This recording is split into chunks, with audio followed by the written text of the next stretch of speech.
Hello everyone, welcome to YouTube channel তাসপিকতা blog থেকে সবাইকে স্বাগতম। কেমন আছেন সবাই? আজকে সত্যি একটা মজার রেসিপি আপনাদের সাথে শেয়ার করি।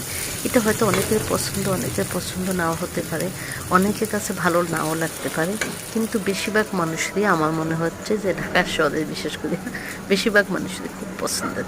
তো শুটকি মাছ আসলে সব আইটেমে, সব খাবারের সাথে শুটকি মাছ একটু ভর্তা হইলে কিন্তু আসলে আলাদা একটু মজা লাগে, অনেক টেস্ট লাগে, খেতেও ভালো লাগে। আর মজা করে রান্না, একটু ঝাল ঝাল করে রান্না কিন্তু কিন্তু অনেক ভালো লাগে। আর শুটকি মাছের সাথে কিন্তু সবসময় দেখবেন একটু রসুনটা বেশি দিলে বেশি ভালো লাগে।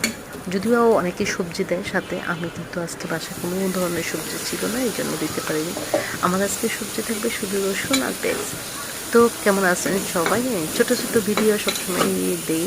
আর যারা আমরা ছোটো ছোটো ভিডিও ফেসবুক পেজে আবার ইউটিউব চ্যানেলে দিচ্ছি, তারা কিন্তু রান্না বান্নার ভিতরে একসাথে ক্যামেরা ধরি, আর একাতে আমাদের আলাদা কোনো ক্যামেরাম্যান থাকে না।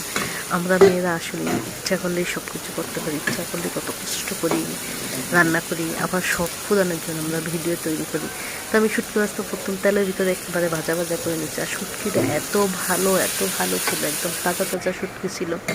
মানে শুটকিটা একটু ভাজার সাথে সাথে শুটকিটা আপনার মনে করেন একেবারে সব মিল্লা যেত। তো দেখা যেত কি যে শুটকিটা তাজা হইলে কিন্তু শুটকি অনেক মজা হয় রান্না করতে। আর যে শুটকি পুরানো থাকে ওই শুটকি কিন্তু আপনার মজা লাগে না রান্না করতে, অনেক পানি লাগে, অনেক জোর দেওয়া লাগে।